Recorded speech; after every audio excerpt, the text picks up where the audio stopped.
Oke, bismillahirrahmanirrahim. Selamat pagi semuanya. Kita akan lanjutkan materi kita kali ini dengan proses seluler, yaitu transkripsi terregulasi. Jadi, minggu kemarin kita sudah membicarakan tentang transkripsi dan kita sudah mulai membahas tentang induksi.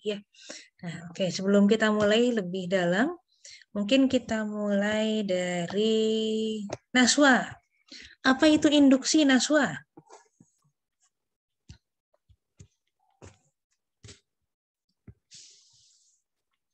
Halo, Naswa? Halo, Bu. Maaf, Bu, tadi masih putus-putus, bisa diulang nggak? Oke, apakah itu induksi, Naswa?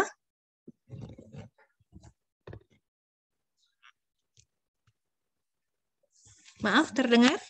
Apakah terdengar dengan jelas suara saya? Dengar, Bu. Kalau induksi itu tuh yang sintesa gen buat respon kalau ada metabolik tertentu gitu loh.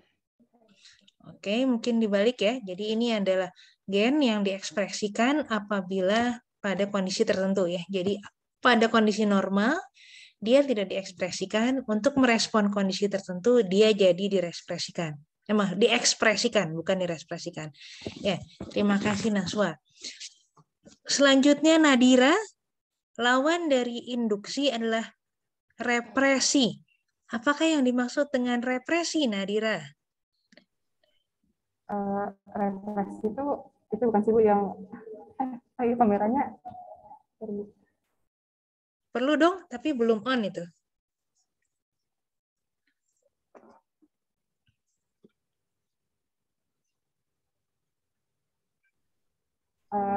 ya, Bu. Tadi represi itu penurunannya nggak sih, Bu? Kalau induksi kan tadi gen yang diekspresikan pada suatu kondisi tertentu. Kalau represi berarti penurunannya saat ada kondisi tertentu gitu. Terima kasih. Jadi betul ya, induksi dari tidak ada menjadi ada, dari rendah menjadi tinggi. Represi adalah kebalikannya, dari ada menjadi tidak ada, dari tinggi menjadi rendah.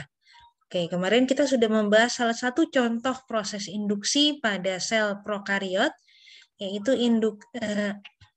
induksi pada klaster operon, ya, klaster gen atau disebut operon dari lak operon, yang mana sistem ini akan diaktifkan dengan induser, yaitu adalah isomer dari laktosa, tepatnya alolaktos ya.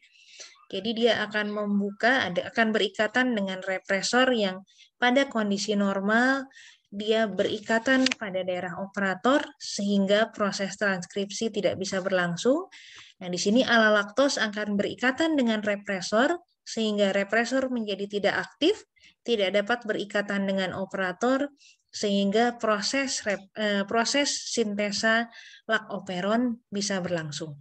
Nah, kita lanjutkan. Nah, jadi yang dibahas kemarin itu adalah proses induksi ya. Jadi induksi ini proses pengendalian dari transkripsi ini bisa dibagi menjadi 4 kuadran.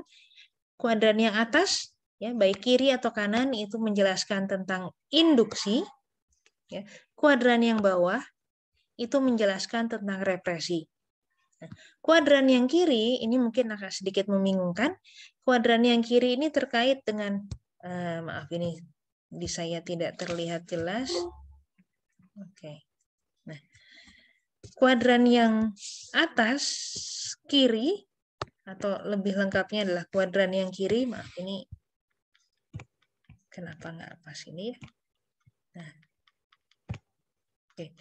Atas kiri ini menjelaskan tentang kontrol negatif. Jadi yang sebelah kiri ini adalah kontrol negatif. Sebelah kanan adalah kontrol positif. Nah, kita lihat, saya kembali lagi, saya besarkan lagi. Jadi, kasus yang terjadi pada lak operon adalah contoh pengendalian transkripsi dengan induksi dan kontrolnya adalah kontrol negatif. Ya. Jadi pada kondisi normal prosesnya tidak berjalan ya. Tadi sebagaimana induksi itu kan pada kondisi normal tidak terjadi proses transkripsi. Jadi proses transkripsinya tidak berjalan karena ada represor yang berikatan pada bagian awal dari operon, sehingga transkripsi tidak berjalan. Ya. Dengan adanya inducer akan berikatan dengan represor, membuat represor tidak aktif, ya, sehingga proses transkripsi bisa berjalan. Nah, lawannya yang ini ya, kita lihat yang ujung. Nah, ini adalah represi yang bentar. Saya mau bagaimana menjelaskannya supaya lebih mudah. Toh, kita bahas yang sebelah kiri dulu saja ya. Represor yang negatif kontrol. Nah, jadi kalau represor yang negatif kontrol, contoh yang terkenal adalah triptopan. Ini triptopan operon. Nah, di sini pada kondisi normal, triptopan operon ini akan ditranskripsikan. Nah, apabila triptopan sudah terlalu banyak, konsentrasi triptopan asam amino ini sudah terlalu banyak, ya, maka dia akan mengaktifkan korepresor. Ya. Korepresor ini akan berikatan dengan represor, membuat represor menjadi aktif. Represor yang aktif akan berikatan pada bagian operator dari operon, sehingga proses transkripsi operon triptopan ini akan terhenti. Jadi ini dua contoh yang ekstrim, yang seringkali kita langsung sebut sebagai induksi dan represi. Nah, tapi sebetulnya ada juga mekanisme induksi dan represi yang positif kontrol. Nah, contoh induksi yang positif kontrol itu adalah katabolit repression atau represi katabolit. Ini yang juga terjadi pada lakoperon. Ya. Jadi di sini pada kondisi normal sebetulnya ini si induser ini tidak berikatan dengan operator sehingga proses transkripsinya tidak berjalan. Ya. Pada kehadiran induser ini akan berikatan ya, dengan suatu senyawa, membuat indusernya lebih aktif, jadi dia bisa berikatan pada operator, akan memboost up, ya, meningkatkan proses transkripsi dari operon tersebut. Nah, jadi ini yang dilakukan oleh alolaktos, ini berperan sebagai co-inducer di sini ya, yang membuat represor jadi tidak aktif. Nah, di sini adalah fungsinya CAMP yang akan berikatan dengan inaktif inducer, lalu berikatan pada bagian operator dari lakoperon, sehingga proses transkripsi operon ini, lakoperon ini ya, pada kehadiran laktosa dan ketidakberadaan glukosa, dia akan makin cepat. Nah, saya kira seperti itu penjelasannya. Mungkin masih bingung ya, karena ini mirip-mirip tapi perlu dicermati dengan baik. Jadi saran saya setelah kuliah ini berakhir, tolong dilihat lagi satu persatu dengan detail ya. Silahkan diputar lagi videonya sehingga dipahami betul apa beda masing-masing kuadran ini. Oke, lalu dengan demikian rasanya ini adalah akhir dari pengendalian transkripsi. Nah, mungkin sebelum saya lanjutkan dengan topik bahasan translasi, jadi ada yang mungkin saya belum sempat sampaikan, bahwa kemarin saya sudah sampaikan replikasi ini berlangsung untuk semua gen. Jadi semua genom, semua bagian dari genom akan direplikasikan. Transkripsi hanya sebagian genom yang ditranskripsikan untuk menjadi mRNA dan lain-lain. Nah, di sini kita bisa membagi gen ini menjadi, atau proses-proses seluler ini menjadi dua bagian besar. Proses yang konstitutif, ini adalah proses yang selalu berjalan terus setiap saat, dan proses yang induktif. Nah, proses yang induktif inilah yang sebetulnya dikendalikan dengan mekanisme-mekanisme pengendalian yang tadi. Ya. Oke, saya akan stop sharing, saya akan putarkan video dulu sebelum kita lanjutkan ke translasi.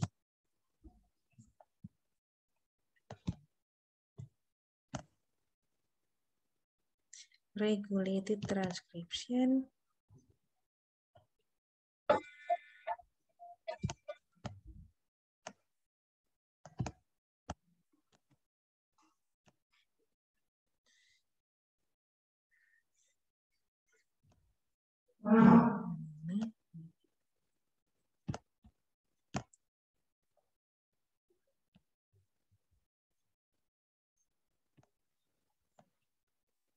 Oke, apakah video saya terlihat?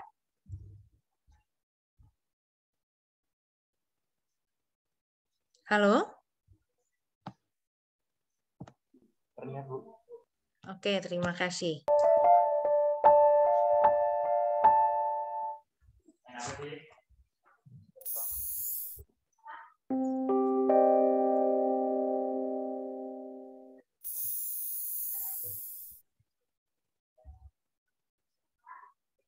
Our transcription animation provides an overview of the major steps involved in RNA production. In this animation, we will take a closer look at the events that prepare the DNA for transcription. mRNA and eventually proteins are produced when and where they are needed in an organism. Some genes, such as those for housekeeping proteins in processes like glycolysis, are expressed all of the time. These genes undergo what is known as constitutive transcription. Other proteins are only produced at specific times in certain cells. In these cells, genes undergo a process called regulated transcription. Transcription is regulated by proteins called transcription factors. These factors are proteins that are produced in the cytoplasm and eventually migrate into the nucleus, where they interact with DNA and activate transcription. These transcription factors only interact with specific genes, those genes whose transcription they control. Most eukaryotic species have over 1,000 transcription factors. Regulated transcription begins when a signal is received by the cell. This signal, often a protein, begins a signal transduction cascade that lets the cell know certain proteins are now needed. The most common activation event for a protein in a signal pathway is the addition of a phosphate group. That activated protein in turn interacts with another protein. This interaction leads to the phosphorylation of the next protein in the pathway. There is often a series of proteins that are activated by phosphorylation. At the end of this cascade, the final protein will be activated and then enter the nucleus. It must make this journey because transcription only occurs inside the nucleus. After entering through a nuclear pore, the protein interacts with the specific transcription factor responsible for activating mRNA production. As with the earlier proteins, the transcription factor is modified through phosphorylation. The activated transcription factor will next bind to an enhancer region. The enhancer is a region of DNA upstream of the transcription start site that binds a transcription factor. The transcription factor then binds to the DNA and moves to interact with the rest of the transcription protein complex, located at the transcription start site. When the formation of this complex is complete, transcription of the gene will begin. It is this sequence of events that ensures genes required for a specific tissue or only at a specific time are expressed appropriately.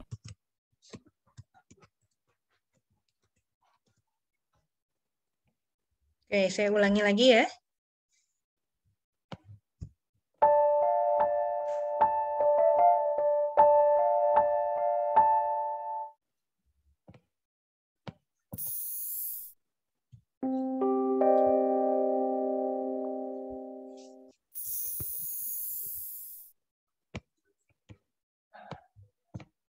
Our transcription animation provides an overview of the major steps involved in RNA production.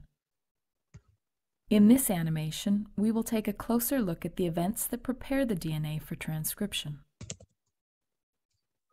mRNA and eventually proteins are produced when and where they are needed in an organism.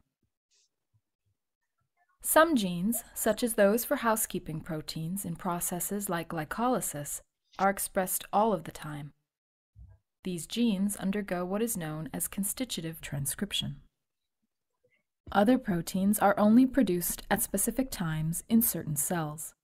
In these cells, genes undergo a process called regulated transcription.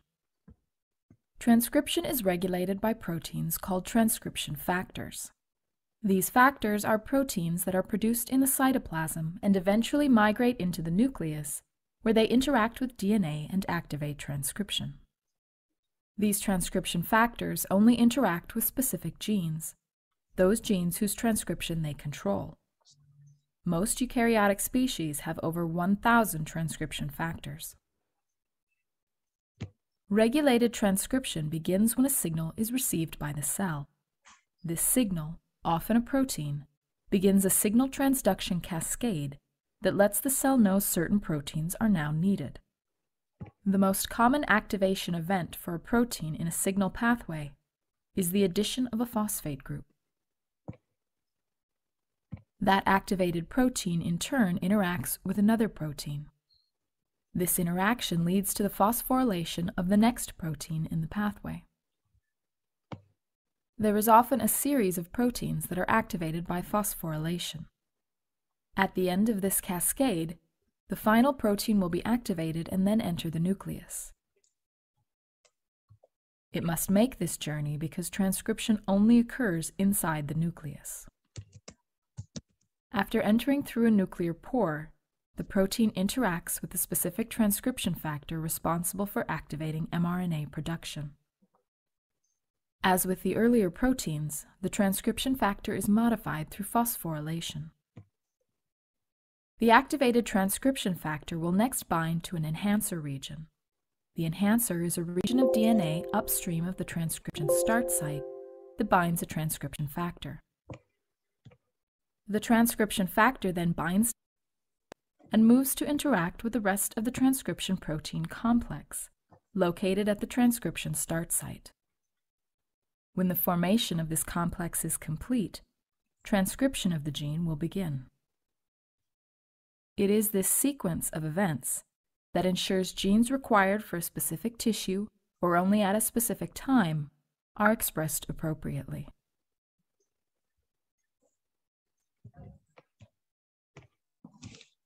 Oke, itu adalah sekali lagi pengendalian atau pelaksanaan proses transkripsi yang terregulasi.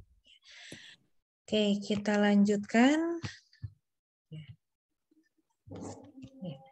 Jadi selanjutnya adalah proses yang terakhir ya, yaitu translasi. Nah, apa yang disebut dengan translasi? Translasi adalah penterjemahan informasi yang dibawa oleh mRNA menjadi protein. Oke. Nah, di sini bagaimana informasi tersebut, bagaimana menerjemahkan informasi pada mRNA tersebut menjadi protein? Ada yang disebut sebagai kodon. Ya. Kodon ini adalah triplet atau susunan dari 3 residu asam amino yang berdekatan pada mRNA, dan itu akan mengkodekan suatu asam amino yang spesifik, yang unik. Ya. Jadi istilahnya itu degenerate. Satu asam amino dikodekan oleh satu atau lebih dari satu kodon. Nah, ini perlu dicatat, satu asam amino berkorelasi dengan minimal satu jenis kodon. Ya. Nah, ini yang paling penting, kodon ini dibaca non-overlapping. Ya. Jadi tidak berurutan. Ini contoh yang sangat menarik dan sangat mudah dipahami adalah the big red fox ate the egg. Ya. Kalau dibaca di sini berdasarkan triplet kodon, maka kata the ini menjadi kodon pertama dan berkorelasi dengan satu asam amino tertentu. Big berkorelasi dengan asam amino yang lain. Red berkorelasi dengan asam amino yang lain. Fox berkorelasi dengan satu asam amino. 8 berkorelasi dengan asam amino. D dan X berkorelasi dengan asam-asam amino tertentu. Jadi di sini ada 1, 2, 3, 4, 5, 6, 7 asam amino yang dikodekan. Nah, jadi cara membacanya seperti itu. Bukan D, itu yang pertama. Lalu yang kedua adalah HEB. Yang ketiga adalah EBI. Yang keempat adalah BIG. Ya. Jadi ini non-overlapping sekali lagi. Nah, oke, kita lihat apa konsekuensinya apabila terjadi kesalahan dalam menerjemahkan informasi yang dibawa oleh DNA. Jadi mRNA-nya ada yang salah copy.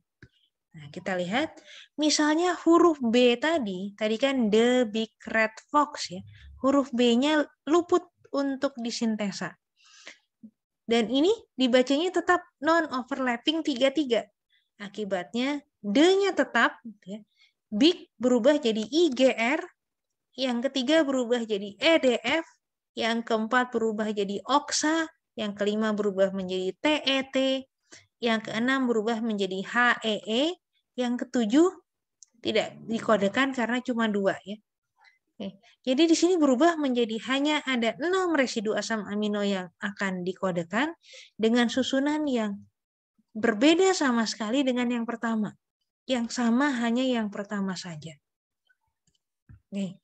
Pada kasus yang lain, nah ini misalnya B-nya tadi sudah hilang, lalu ada terjadi kesalahan transkripsi lagi sehingga ada penambahan residu asam amino di sini.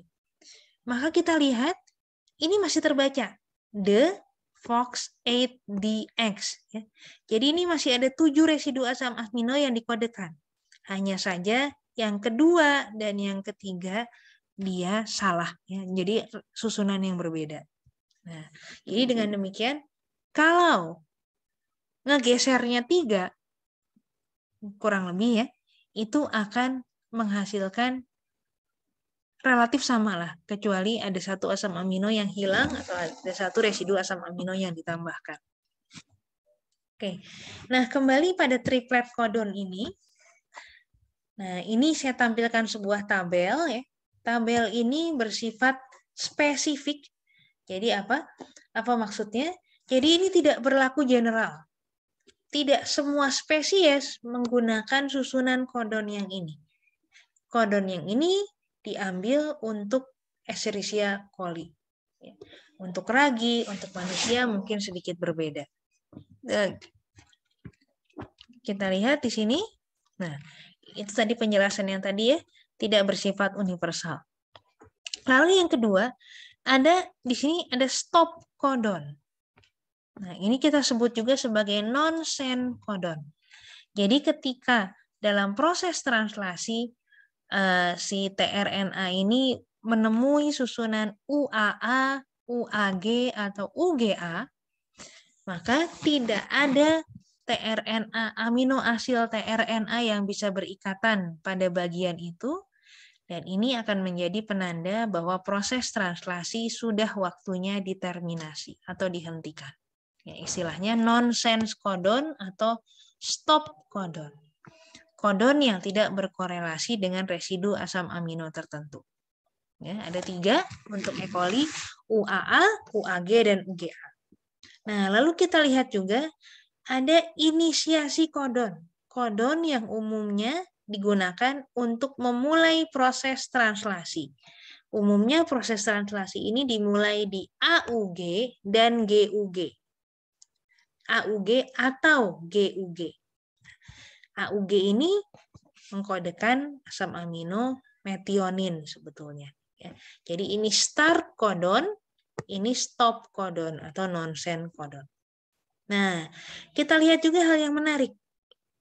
Di sini coba Ignas barangkali melihat kalau leucin dikodekan dengan kodon apa saja, Ignas? Leucin tuh yang CUU, CUC, CUA, CUG itu ya Bu, dan UAU gitu. Oke, berarti kodon yang mengkodekan leucin ada berapa? Ada 6. Ada 6 ya. Nah, jadi di sini menarik, satu asam amino bisa dikodekan oleh minimal 1 kodon. Contohnya leusin ini bisa dikodekan oleh 6 kodon. Nah, selanjutnya, mungkin kalau sistein dikodekan oleh apa, Rafli?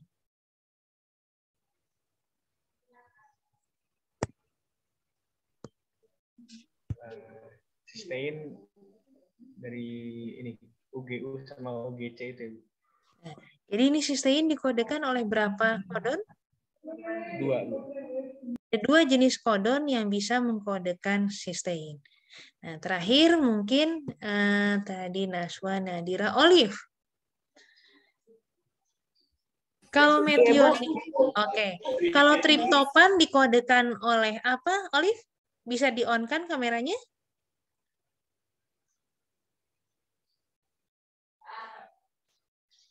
Kalau triptopan dikodekan oleh apa, Olive?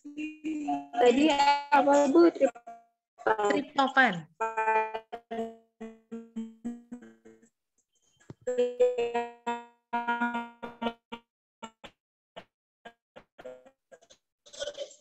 UAU sama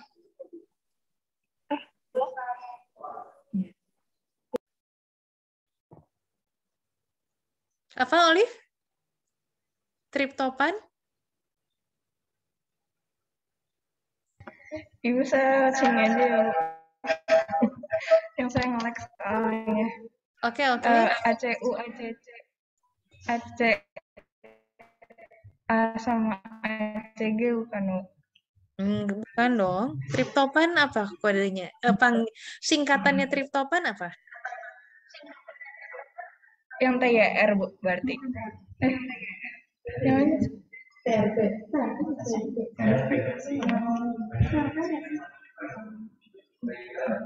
Oh, yang UGG ya Bu. Iya, betul. Triptopan itu TRP, itu UGG. Jadi kita lihat di sini ada yang hanya punya 1 kodon, ada yang punya 6 kodon, ada yang punya 2 kodon, gitu ya. Nah, kok bisa begitu ya? Bisa macam-macam sekali.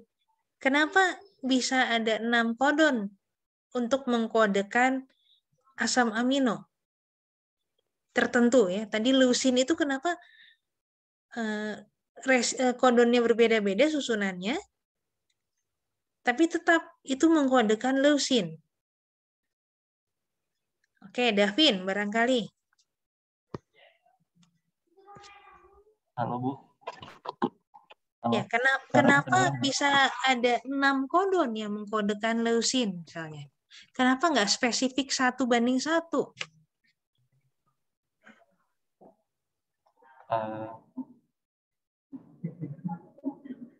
Mungkin karena berdasarkan kebutuhan organismenya nggak Bu? Enggak ya? Belum. Itu Gary, kenapa Gary kira-kira? Bentar, boleh diulang nggak Bu pertanyaannya Bu? Ya, ini kok biasanya kan sistem biologis itu kan sangat spesifik ya, one on one gitu. Ini bisa 6 kodon yang mengkodekan leusin. Bagaimana spesifisitasnya? Mungkin itu saya nggak tahu sebenarnya itu alasannya kenapa, tapi mungkin itu juga bisa untuk mencegah kayak kalau seandainya ada kesalahan kode pengkodean DNA gitu atau RNA bisa tetap menghasilkan apa ya namanya istilahnya ya itu gitu output yang tepat gitu walaupun mungkin ada 1 atau 2 kesalahan. Nah, ini jadi PR ya. Tolong semuanya dicari. Nanti mungkin akan saya keluarkan pas UAS ya. Bagaimana lebih dari 1 kodon ini bisa mengkodekan 1 residu asam amino yang sama. Ya. Oke. Jadi itu PR untuk semuanya ya. Oke, kita lanjutkan. Nah, setelah bicara tentang kodon, jadi di sini kodon itu adalah kode yang ada pada transkrip pada mRNA. Nah, untuk proses translasi, maka mRNA ini akan menempel pada ribosom. Nanti gambarnya kita akan sampai di situ ya. Lalu asam aminonya yang dikodekan oleh kodon tertentu itu akan bereaksi dengan tRNA yang tugasnya sebagai pembawa asam amino ke proses translasi. Jadi bagaimana tRNA ini bisa membawa asam amino? tRNA yang bebas harus berikatan dulu dengan asam amino. Nah, bagaimana ikatan ini terjadi? Ikatan ini terjadi dengan bantuan enzim, yaitu aminoasil tRNA sintetase. Ini enzim yang membantu proses reaksi antara asam amino yang spesifik dengan tRNA. Ya. Nah, lalu tahapan prosesnya pertama, si residu asam aminonya ini agar bisa bereaksi dengan tRNA harus diaktifasi dulu. Nah, aktivasi ini umumnya ya, pada sistem seluler bisa diterjemahkan sebagai ditingkatkan dulu energinya. Berarti ini asam amino, saya tulis AA, direaksikan dulu dengan ATP ya untuk meningkatkan energi. Nah, lalu menjadi aminoasil adenilat. Nah, ini adalah aminoasil adenilat ya. Ini aminoasil adenilat ya. Jadi belum bereaksi dengan tRNA. Lalu ketika ada tRNA, maka aminoasil adenilat ini akan bereaksi dengan tRNA dan melepaskan AMP. Ya. Jadi di sini ininya akan dilepaskan. Ya. Jadi ini tRNA langsung berhubungan dengan si aminoasil. Ininya lepas. Ya. Itu proses pembuatan aminoasil tRNA. Nah, di sini spesifisitas tRNA ya. Jadi tRNA yang mana yang akan bereaksi dengan asam amino yang mana itu berhubungan dengan sifat kodon degenerate ya, bahwa ada kodon yang spesifik yang mengkodekan satu asam amino tertentu. Nah, nanti tadi dengan bantuan aminoasil tRNA sintetase. Oke, saya akan lanjutkan. Nah, ini. Jadi kurang lebih seperti ini ya. Ini kodon 1 itu mengkodekan residu asam amino pertama, kodon 2 mengkodekan asam amino kedua, dan selanjutnya. Nah, lalu proses translasinya sendiri bagaimana? Proses translasinya sendiri terjadi di ribosom. Ya. Jadi, semua komponen yang dibutuhkan dalam proses translasi harus bereaksi, harus ada di ribosom. Jadi apa saja komponennya? Ada mRNA, ada ribosom, dan ada aminoasil tRNA. Ini semua harus ada di ribosom. Ya. Lalu sintesanya bergerak. Jadi ini tidak sembarangan, tidak random, tapi bergerak dari N terminal ke C terminal. Ini adalah cara yang sama seperti kita menyusun struktur primer dari suatu protein. Nah, N terminal ke C terminal ini merupakan penerjemahan susunan residu asam nukleat dari mRNA dari ujung 5 ke ujung 3. Nah, jadi kodon yang ada di sebelah ujung 5 ini akan berkorelasi dengan N terminal. Kodon yang ada di ujung 3 akan berkorelasi dengan C terminal. Oke. Nah, kalau proses pemanjangan rantai pada polinukleotida seperti transkripsi ya, dan pada proses replikasi itu dikatalisis oleh DNA dan RNA polimerase, di sini pemanjangan rantai residu protein dikatalisis dengan enzim peptidyl transferase. Ya, jadi ini adalah salah satu enzim penting yang berperan dalam proses translasi. Nah, proses translasi aktif terjadi di polisom. Apa maksudnya polisom? Nah, di sini mRNA itu bisa panjang, bisa pendek. Satu untai mRNA bisa bereaksi dengan lebih dari satu ribosom sekaligus. Jadi itu kita sebut sebagai polisom. Jadi proses untuk produksi protein ini bisa terjadi sangat cepat. Karena satu kodenya, satu mRNA-nya bisa dikeroyok rame-rame, dikeroyok oleh banyak ribosom. Nah, kita lihat. Nah, ini adalah untai mRNA-nya yang saya tebalkan dengan warna merah ya. Oke, lalu yang bulat-bulat seperti bagelen ini itu adalah ribosom. Jadi kita lihat pada untai mRNA ini yang sedang ditranslasikan, ribosomnya bisa banyak sekali. Ya, jadi sehingga dalam satu waktu bisa dihasilkan banyak protein. Banyak kopi protein. Nah, lalu proses translasinya sendiri bagaimana berlangsungnya? Standar ya, ada proses inisiasi, ada elongasi, dan terakhir ada terminasi. Nah, bagaimana inisiasinya atau memulai terjadinya proses translasi? Seperti biasa, kembali bahwa inisiasi ini selalu proses yang paling rumit. Karena mengatur go or no go itu ada di inisiasi. Di sini pada proses inisiasi terjadinya translasi, kunci utamanya terjadi pembentukan kompleks FMET atau formulated methionine. Ya, di sini ada kompleks antara tRNA yang membawa metionin, mRNA-nya, dan ribosom. Dan ini dibantu oleh faktor inisiasi. Kalau salah satunya tidak ada, maka proses translasi tidak bisa dimulai. Nah, gambarannya seperti ini. Ini adalah ribosom.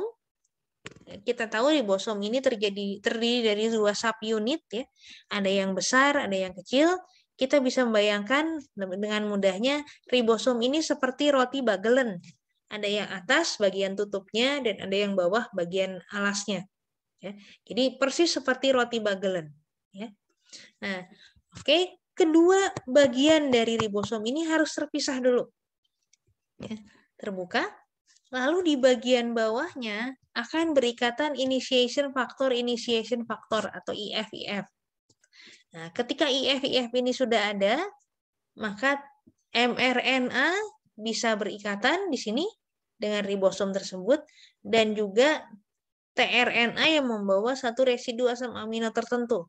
Dan pada start point biasanya adalah AUG atau metionin.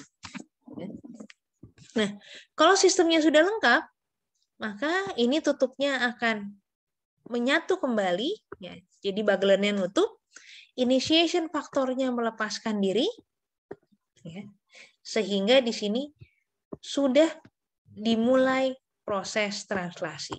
Ya. Oke, jadi ini adalah tanda proses translasi sudah dimulai. Semua komponen yang diperlukan ada di sini. Oke. Itu tentang proses translasi, inisiasi dari proses translasi. Nah, tahapan yang kedua adalah elongasi, perpanjangan rantai. Nah, bagaimana proses perpanjangan rantai ini berlangsung? Bisa kita bayangkan terjadi berulang-ulang mengikuti siklus seperti ini. Ya. Nah, jadi di sini diawali dari yang tahapan pertama, kita lihat yang gambar yang saya tuliskan angka 1 itu. Jadi, pada ribosom ini sebetulnya ada 2 site. Ya. Ada E site yang sebelah kanan dan ada P site yang sebelah kiri. Oke. Di awal kita lihat di sini inisiasi terjadi tRNA yang membawa metionin ini berada pada P site. Jadi A site-nya ini kosong atau vacant. Nah, lalu apa yang terjadi? Akan datanglah amino asid tRNA yang bersesuaian dengan kodon yang ada di sini, yang datang ke sini. Lalu amino asid tRNA-nya akan berikatan dengan mRNA ini. Ya. Oke. Residu asam aminonya masih di bawah, terpisah. Jadi di P sudah ada, lalu di A ada juga. Nah, lalu yang terjadi adalah residu asam amino yang ada di P ini dipindahkan ke residu asam amino yang ada di A. Ya. Residu asam aminonya sudah pindah. Lanjutnya yang terjadi adalah tRNA yang ada di P lalu ditendang keluar, dia lepas. sehingga posisi pada P site menjadi kosong. Untuk mengisi kekosongan ini, maka residu yang ada di E site ini pindah ke P. Sehingga kita kembali lagi ke sini dan siklus ini terus berulang. Oke, semoga jelas ya. Nah, ini gambaran yang lain. Jadi di ribosom ini ada 2 site, ada P site dan E site. Nah, yang duluan itu ada di P site, yang kondisi awalnya sudah terisi. Lalu datanglah amino asil tRNA yang baru akan berikatan di E site, ya, di sebelah kanan dari mRNA-nya. Lalu residu asam amino yang ada di P site akan ditransfer ke E site, ya. Jadi panjang ini. Lalu tRNA yang ada di P site jadi kosong, jadi nganggur, dia jadi tertendang, mau keluar. Nah, di sini tRNA yang ada di E site menjadi membawa residu asam amino yang panjang. Nah, ini kemudian pindah ke P. Sehingga di A menjadi kosong. Dan siklus berulang lagi. Oke. Dan proses ini diakhiri dengan terminasi, di mana setelah proses elongasi terus, jadi bergerak terus ke kanan, ketika ribosom ini menjumpai nonsense codon, ya, atau stop codon, maka dia tidak bisa berikatan dengan siapa-siapa karena tidak ada mRNA pasangan, tidak ada tRNA pasangannya. Ya. Oke, maka akibatnya apa? Maka akibatnya dia akan lepas. Ya, kita lihat di sini, dari sini yang nyambung, wah ini kok kosongan gitu. Nah, ini maka akan berikatan senyawa-senyawa yang lain. Kemudian ya dia lepas juga. Yang tersisa hanya tRNA yang ada di ribosom tersebut. Nah, ini gambaran lengkapnya.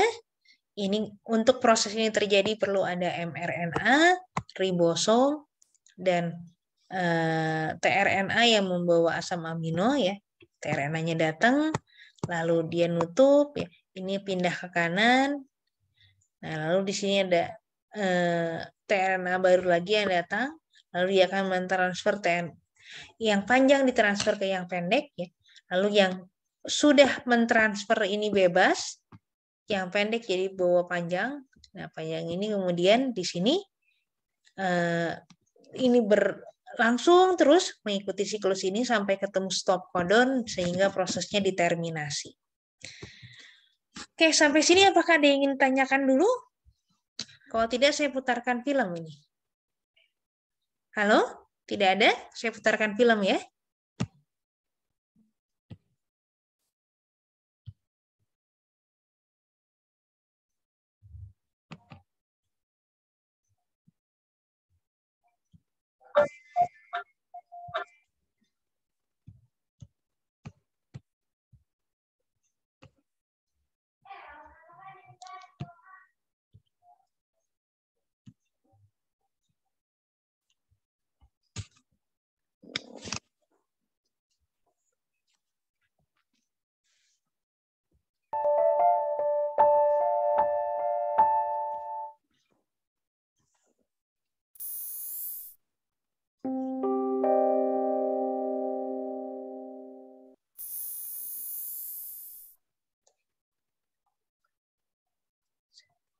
Translation is the synthesis of a protein from an mRNA template.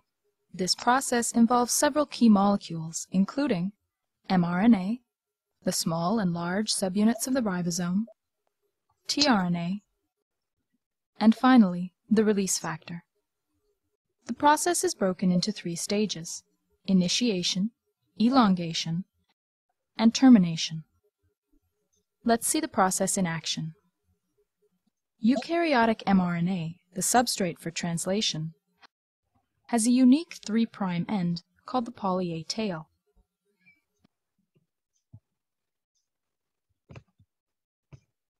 mRNA also contains codons that will encode for specific amino acids. A methylated cap is found at the 5' end. Translation initiation begins when the small subunit of the ribosome attaches to the cap and moves to the translation initiation site. tRNA is another key molecule. It contains an anticodon that is complementary to the mRNA codon to which it binds. The first mRNA codon is typically AUG.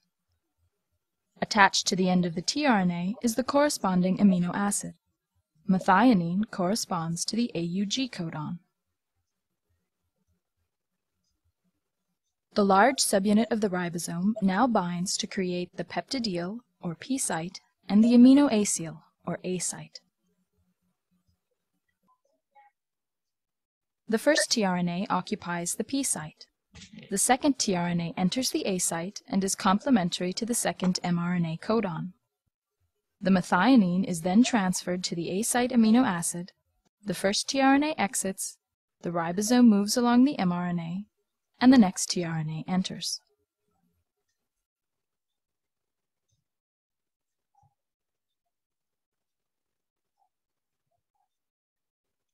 These are the basic steps of elongation.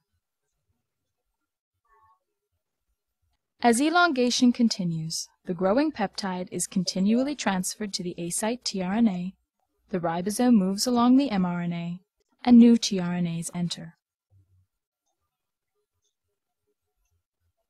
When a stop codon is encountered in the A site, a release factor enters the A site and translation is terminated. When termination is reached, the ribosome dissociates and the newly formed protein is released.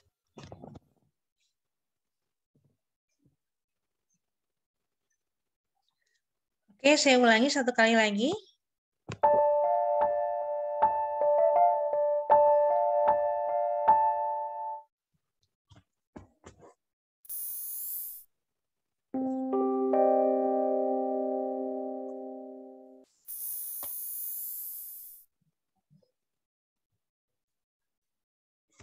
Translation is the synthesis of a protein from an mRNA template.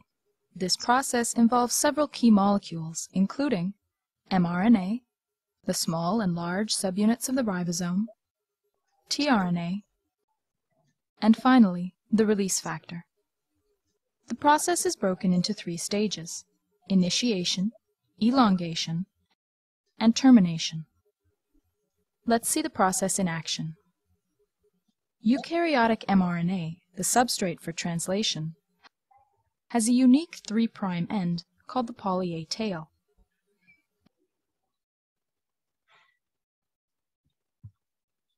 mRNA also contains codons that will encode for specific amino acids. A methylated cap is found at the 5' end. Translation initiation begins when the small subunit of the ribosome attaches to the cap and moves to the translation initiation site.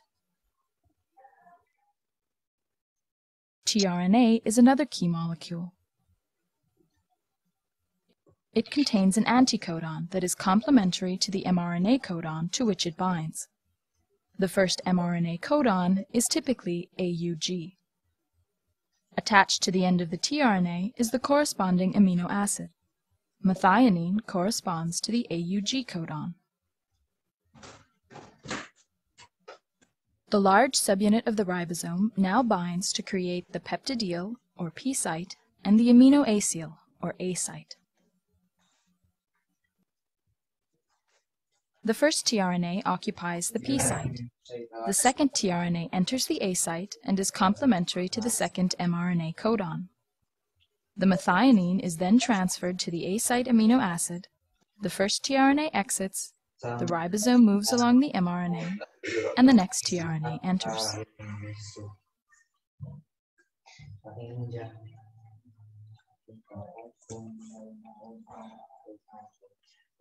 These are the basic steps of elongation.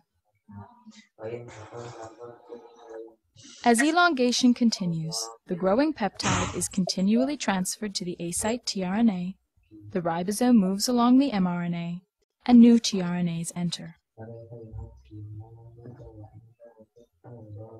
When a stop codon is encountered in the A site, a release factor enters the A site and translation is terminated. When termination is reached, the ribosome dissociates and the newly formed protein is released.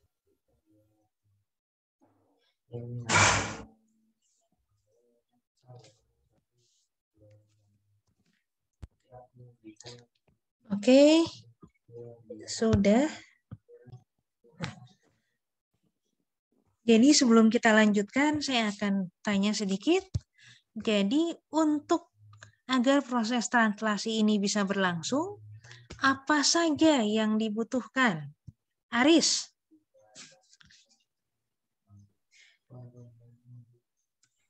Bu. Apa saja yang dibutuhkan agar proses translasi ini bisa berlangsung? Yang pasti tadi ribosomnya sih, Bu. Ribosom. Oke. Satu lagi.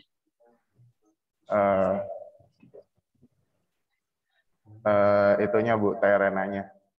tRNA dan ribosom. Oke, terima kasih. Yoe, apa lagi Yoe? Ada release factor sama template-nya ya, Bu. Template-nya itu apa? mRNA. Oke, jadi ada mRNA, ada ribosom, ada tRNA, dan terakhir ada release factor. Nah, lalu Alisa, bagaimana berlangsungnya proses translasi ini? Tolong disebutkan tahapan-tahapannya, Alisa. Ada 3 tahap, Bu. Dari inisiasi, elongasi, sama terminasi. Oke, terima kasih. Lalu, Suha, pada proses inisiasi, apa yang terjadi? Inisiasi dari transkripsi ini, apa yang terjadi? Nah, inisiasi dari translasi ini, apa yang terjadi, Suha? Pas di inisiasi itu, ini ya Ibu, apa namanya? Pertama ribosom yang di bawah itu menempel dulu. Menempel ke mRNA. Oke, betul. Lalu? Terus selanjutnya tRNA-nya menempel. Kan ada antikodon ke start codon. Betul. Terus itu ya Bu, ribosom yang atasnya menempel juga. Terus ya mulai setelah itu elongasi. Ya, tapi tadi ada yang kurang ya sebetulnya ya. Agar di awal ini perlu ada initiation factor yang menempel juga di kompleks itu ya, sehingga prosesnya bisa diawali. Ya. Jadi bukan hanya sekedar ada mRNA, ribosom, dan tRNA yang membawa asam amino atau istilahnya amino asil tRNA, tapi harus ada initiation factor dulu agar semua itu bisa menempel, bisa membentuk kompleks. Kalau semuanya sudah mengumpul di situ, baru initiation faktornya lepas dan bagian atas ribosomnya juga mengumpul lagi di situ. Oke, terima kasih Suha. Kita lanjutkan Tiara.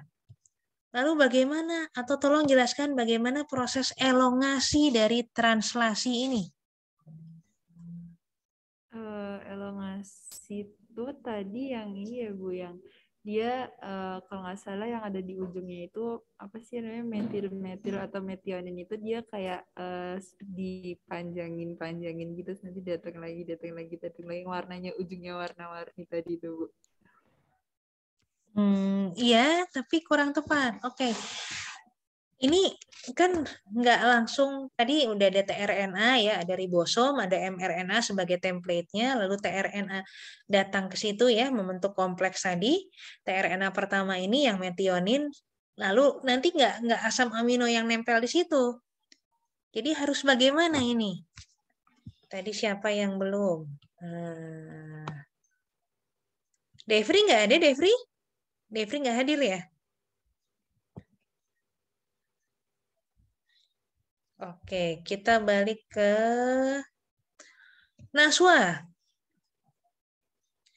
Tolong dijelaskan bagaimana proses translasi ini, elongasi pada proses translasi, Naswa.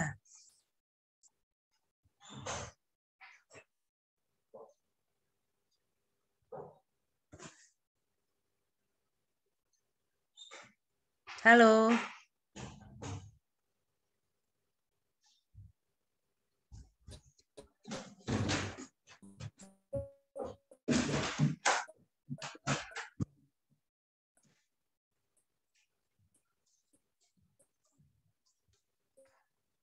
Halo, Naswa. Halo Bu, Yuk, tadi tolong lanjut dijelaskan. dari proses Bagaimana proses elongasi pada translasi ini?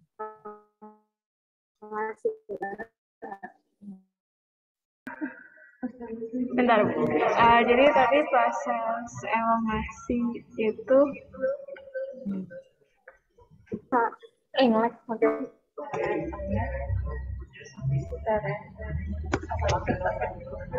Yang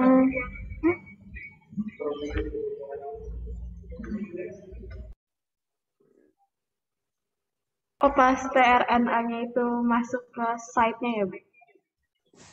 Gimana? Tadi kan versi Tiara metionin terus panjang, iya metioninnya terus panjang rantainya, tapi proses pemanjangannya tidak sesederhana itu, nggak langsung nempel di metionin kan? Apa yang harus terjadi?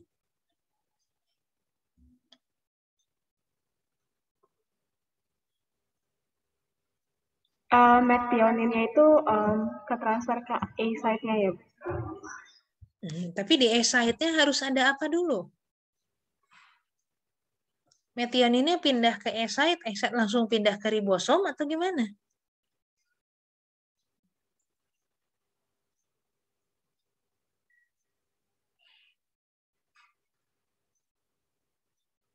Harus ada tRNA lain ya Bu? Ya, betul. Harus ada Jadi ada tRNA lain yang berikatan di situ ya, di ribosom itu ya masuk ke S-site. tRNA-nya bukan tRNA yang kosong ya, tapi tRNA yang sudah membawa asam amino.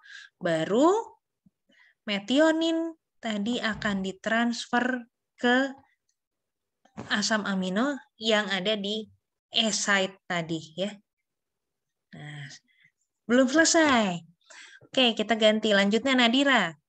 Setelah ditransfer ya, residu asam amino yang dari tRNA yang di P-site ke E-site, lalu apa yang terjadi? Nadira. Ya Bu, tadi mohon maaf yang terakhir tadi apa ya Bu? Ini tahapan proses elongasi kan? Elongasi tadi sudah ada tRNA, amino asid tRNA datang ya, berikatan dengan E-site ya. Lalu terjadi transfer residu asam amino dari tRNA yang ada di P-site ke tRNA yang ada di E-site. Lalu apa yang terjadi selanjutnya Nadira? Terminasi bukan Bu? Terminasi? Cepet banget. Baru 2 nanti.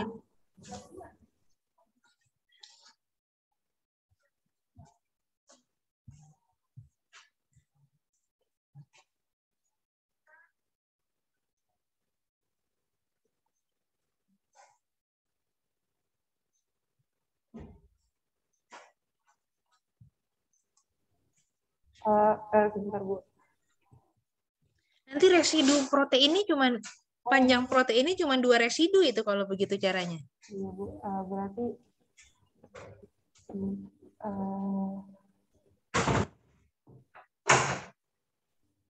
tadi dari P-site ke S-site ya Bu?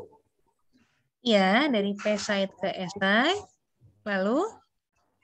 Itu kayak ada ribosomnya itu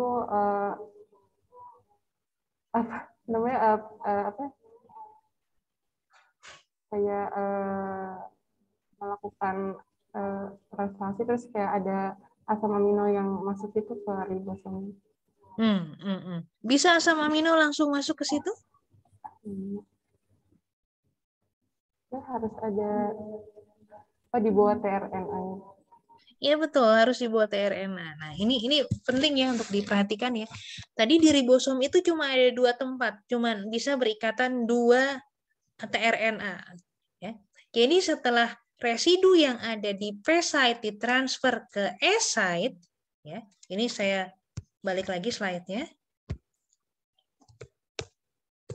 Nah, ya. Jadi di sini mungkin ini yang lebih jelas. Ya. Jadi di sini ada yang masuk ke sini ya.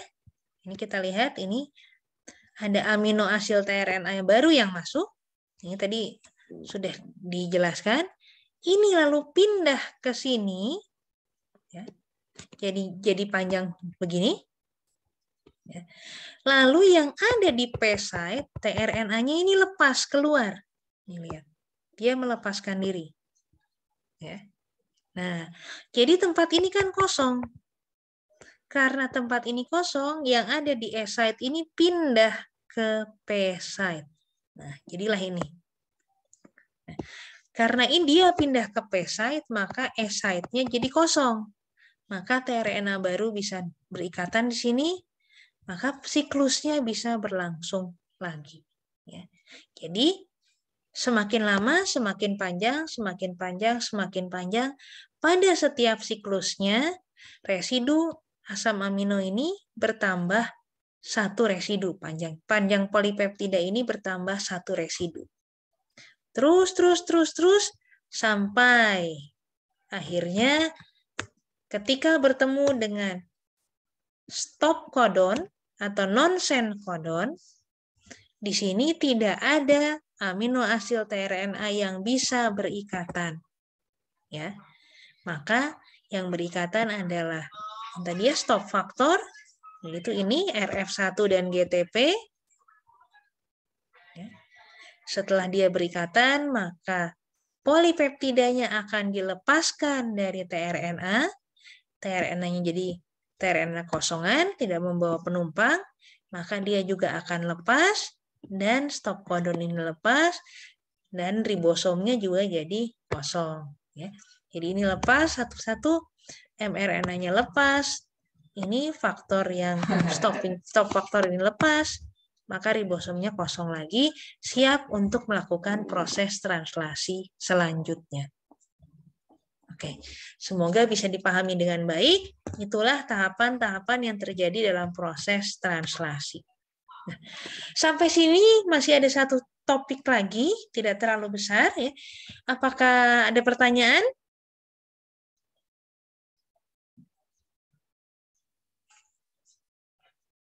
Oke, tidak ada pertanyaan. Sebelumnya saya mau tanya, ini yang tidak ada di kampus, tidak sedang berada di kampus, siapa saja sih? Yang hadir di kuliah ini tapi tidak ada di kampus posisinya. Apakah ada? Atau semuanya ada di kampus sebetulnya? Halo? Halo Bu, saya ada di kosan Bu. Siapa itu? Tidak Ayo terlihat. Bu. Oh, Yowe ada di kosan. Berarti Yowe tadi pagi nggak kuliah ya? Hanya Yowe sendiri? Kuliah Bu, cuman aku pas ganti biomol aku pakai HP bentar gitu. Oh, oke. Yang lain semua ada di kampus? Suha di kampus? Halo? Saya di asrama. Oh, ini jadi semua orang tuh sebetulnya pagi-pagi kuliah luring ya? Ada UAS Bu. Oh, ada UAS tadi. Yang biomol. Tadi ada kimia organik UAS. Oh, jadi semuanya sebetulnya hari Selasa pagi itu ada kuliah, ada jadwal kuliah atau UAS. Hari ini UAS kebetulan. Biasanya ada kuliah pagi luring gitu ya? Tanya aja saya. Hybrid sih Bu. Oh, biasanya hybrid, tapi karena hari ini UAS, jadi semua hadir gitu ya? Iya Bu, betul. Oh, ini kalau kalian informasikan ke saya, sebetulnya saya nggak apa-apa luring ya, karena toh Selasa siang tuh jadwalnya saya luring di kampus sebetulnya. Jadi mungkin interaksinya bisa lebih enak, tapi ya sudah terlanjur, ya tidak bisa diulang lagi ya, nggak apa-apa. Oke, kita lanjutkan saja. Nah, kita lihat kalau materinya bisa selesai semua hari ini, maka besok kita fun-fun aja ya, mungkin kuis sebentar lalu sudah selesai. Tapi kalau materinya belum selesai, ya berarti besok kita perlu lanjutkan dengan lengkap ya. Ini kebetulan sudah baru 10.19, mungkin bisa selesai hari ini. Oke, kita lanjutkan ya. Nah, bahasan terakhir dari topik proses seluler ini atau dari biomol ini sebetulnya adalah pengendalian dari proses-proses seluler. Jadi sebelumnya kita sudah mempelajari proses-proses seluler, ada replikasi, ada transkripsi, ada translasi. Nah, bagaimana keseluruhannya itu dikendalikan dalam sistem sel? Nah, sebelum masuk ke detailnya, maka kita sudah mengenal apa itu genom ya. Ini yang dipresentasikan pada tugas minggu lalu hari Rabu ya. Ada yang genom size-nya 6.000, ada yang genom 6.000 kilo base pair ya, itu E. coli sekitar 6.000. Ya kemarin Bacillus itu mulai dari 1.000 sampai 2.000 sampai 3.000-an base pair dan selanjutnya. Nah, itu genom. Jadi ini adalah himpunan semua DNA yang ada dalam sel.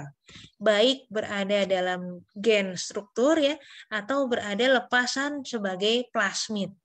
Nah, lalu ada transkriptom. Ini juga sudah kita bahas. Ini adalah himpunan semua mRNA yang ada dalam sel. Ya, atau dengan kata lain, himpunan dari semua gen yang diekspresikan oleh sel pada waktu tertentu. Lalu ada proteom. Proteom ini adalah himpunan dari seluruh protein yang diekspresikan pada sistem seluler pada waktu tertentu. Jadi genom ini kondisinya tetap, tapi begitu di bawah genom ini semua spesifik pada waktu dan kondisi tertentu. Lalu di paling bawah ada metabolom, ini adalah himpunan dari metabolit. Senyawa-senyawa yang ada dalam sistem seluler pada suatu kondisi tertentu. Nah, ini sudah dibahas ya, genom itu gen, transkriptom itu mRNA khususnya, proteom itu himpunan protein, dan metabolom itu himpunan senyawa-senyawa metabolit yang ada dalam sistem seluler. Nah, ini menjadikan 4 level dari sistem seluler ini. Bagaimana keempat level ini disatukan, dihubungkan dengan namanya interaksi antar level atau istilahnya interaktom. Dan ini semua semuanya pakai om, maka kita sebut ini sebagai konsep omics. Untuk mempermudah ada comics, jadi ini C-nya dibuang jadi konsep omics. Ya, jadi ada genom, transkriptom, proteom, metabolom, dan interaktom. Oke, jadi kita yang penting jadi dalam regulasinya ini ada interaksi antar sistem, multi level dalam sistem seluler. Nah, contohnya di sini ya, genom, gen ini akan selalu bereplikasi dalam rangka sel menggandakan diri, yang mana seluruh genom akan dikopi, direplikasi, akan menghasilkan genom baru. Ya. Nah, lalu merespon suatu kondisi tertentu, sebagian genom akan ditranskripsikan menjadi transkriptom. Dan transkrip yang aktif tersebut akan ditranslasikan menjadi proteom. Nah, tadi kita sudah membahas proses translasi. Protein yang dihasilkan dalam proses translasi tidak serta-merta aktif bisa beroperasi gitu ya. Nah, kadang-kadang dibutuhkan proses modifikasi dulu. Nah, proses modifikasi ini umumnya terjadi setelah proses translasi, maka disebut post-translational modification. Apa yang disebut di sini? Mungkin diberi bendera tertentu ya, dikasih ada glycosylation dulu, bereaksi dengan karbohidrat pendek dulu gitu ya, atau bereaksi dengan lipid dulu ya, atau bereaksi dengan senyawa metal dulu gitu ya, sehingga menjadi aktif. Nah, baru setelah post-translational modification ini proteinnya menjadi aktif. Nah, Protein ini macam-macam, di antaranya adalah enzim dan transcription factor. Ya. Nah, enzim merupakan biokatalis pada sistem seluler yang akan mengkatalisis reaksi-reaksi metabolisme untuk mengkonversikan, mengubah satu metabolit menjadi metabolit yang lain. Ya. Jadi antar level ini, genom, transkriptom, proteom, dan metabolom sangat terhubung satu sama lain. Nah, transcription factor ini dibutuhkan di mana? Salah satunya ya ini, dia mengendalikan proses transkripsi. Ya. Kan kita tahu bahwa hanya sebagian dari genom yang ditranskripsikan atau diekspresikan pada satu kondisi tertentu.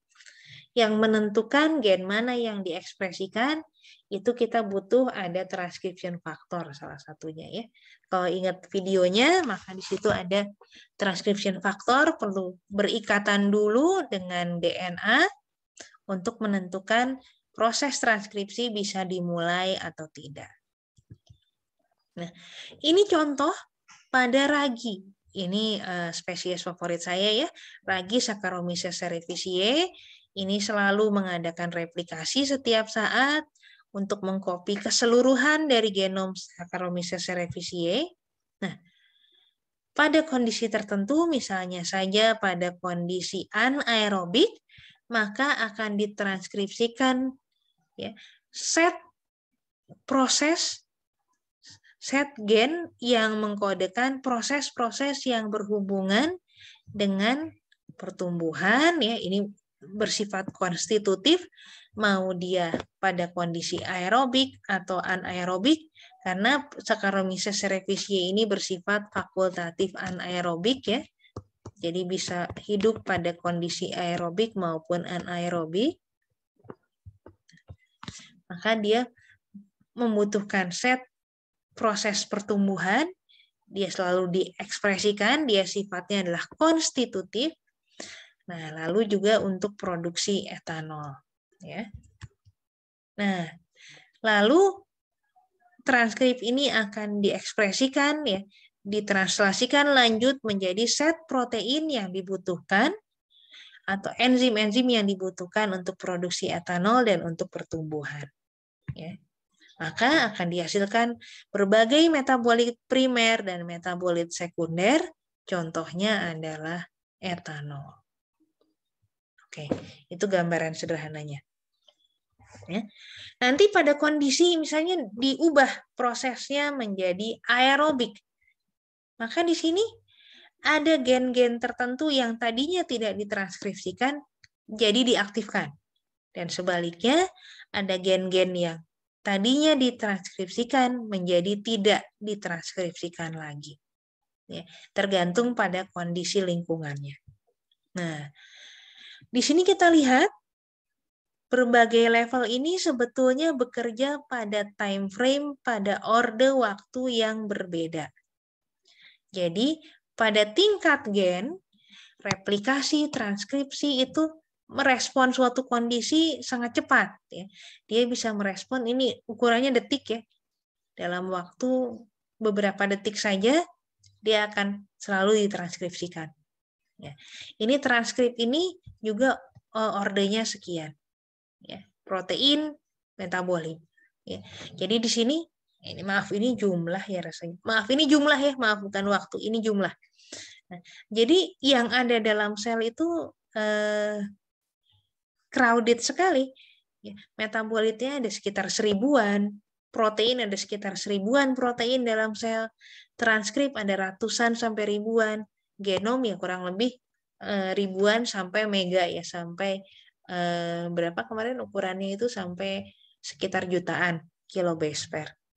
Jadi sangat padat dalam sel. Nah ini konsentrasi metabolit dalam sel yang kecil itu ya, kalian bisa bayangkan. Nah, ini masing-masing metabolit itu berapa sih konsentrasinya? Kecil. Ini hanya sekitar mikromolar. Ya, mikromolar sampai milimolar. Nah, oke. Jadi sebetulnya dalam konsentrasi ini, kalau kita mau melakukan analisa kinetika reaksi-reaksi metabolisme, ya sudah bolehlah dilakukan secara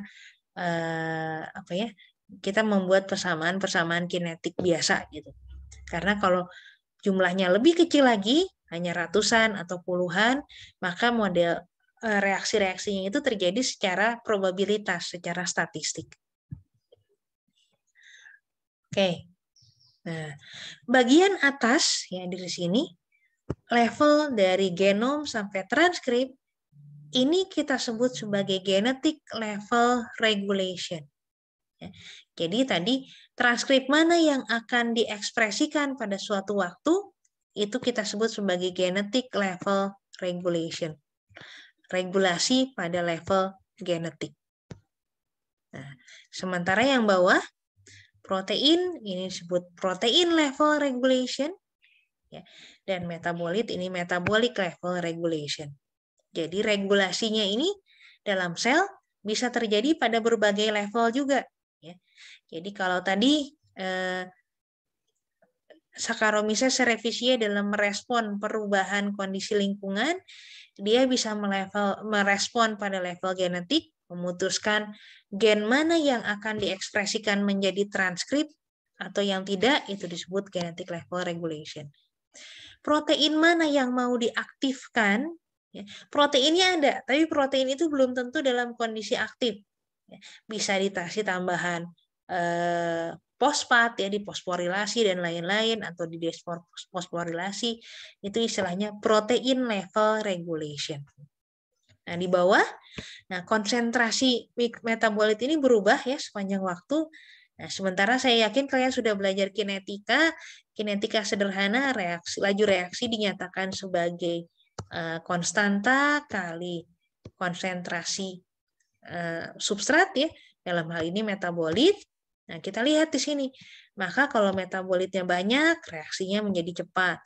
Kalau substratnya sedikit, reaksinya menjadi lambat. Nah, itu yang disebut metabolic level regulation. Oke. Nah, ini contohnya pada produksi bioetanol ya. Ini merespon kondisi aerobik dan anaerobik. Pada kondisi aerobik, maka sel akan fokus untuk pertumbuhan sel. Ya, karena pada kondisi aerobik ini kurang lebih energi yang dihasilkan sangat banyak, maka energi yang banyak itu memudahkan sel untuk tumbuh. Ya. Sementara pada kondisi anaerobik, sel menghasilkan energi tidak bisa melalui respirasi, dia harus melakukan fermentasi untuk menghasilkan energi untuk hidup. Nah, fermentasinya adalah fermentasi etanol. Maka fokusnya bisa kita lihat beda ya antara kondisi aerobik dan anaerobik. Fokusnya adalah pertumbuhan sel dan produksi etanol. Ya, karena mekanisme untuk mengenerate energinya sedikit berbeda. Nah, tadi kita lihat mekanisme untuk mengenerate energinya sedikit berbeda. Bagaimana itu bisa terjadi? Nah, itu karena di sini ya, pada tingkat genetik, regulasi pada tingkat genetik, gen-gen yang dioperasikan untuk proses aerobik itu tidak persis sama dengan gen-gen yang diekspresikan untuk proses berlangsungnya proses secara anaerobik. Ya. Jadi ada gen yang hanya aktif pada kondisi aerobik. Maka pada kondisi anaerobik, gen ini akan dihentikan transkripsinya. Ya. Jadi mRNA-nya mungkin pada kondisi aerobik ini mRNA-nya aktif. Saya katakan mRNA A, B, C ini aktif. Nah, pada kondisi anaerobik ini diinaktivasi, maka dia tidak diproduksi lagi, mRNA yang ada diuraikan, didegradasi menjadi residu-residu asam amino bebas, residu-residu asam nukleat bebas. Pada tingkat protein, maka protein yang tidak dibutuhkan untuk proses anaerobik, protein yang hanya dibutuhkan, yang hanya bekerja pada proses aerobik, dia akan didegradasi juga. Akan diuraikan menjadi residu-residu asam amino penyusunnya, dan bisa di-recycle ya, bisa digunakan untuk sintesa protein-protein yang lain. Lalu regulasi tingkat metabolik, nah ini contoh yang sederhana. Tentu saja pada proses anaerobik produksi etanol menjadi tinggi ya. Konsentrasi etanol yang tinggi ini bersifat racun akan menghambat proses sintesa etanol atau metabolisme secara keseluruhan. Oke, ini contoh pengendalian multilevel pada sistem seluler. Nah, oke, sepertinya topik ini sudah selesai ya. Semoga bisa dipahami dengan baik. Besok ada sedikit lagi, masih ada satu topik kecil ya. Ini contoh bagaimana pemanfaatan regulasi sistem seluler ini agar kita bisa merekayasa sel secara lanjut. Itu saja dari saya. Sampai ketemu lagi besok dan salam sehat selalu. Oke, terima kasih. Terima kasih, Bu. Terima kasih, Bu.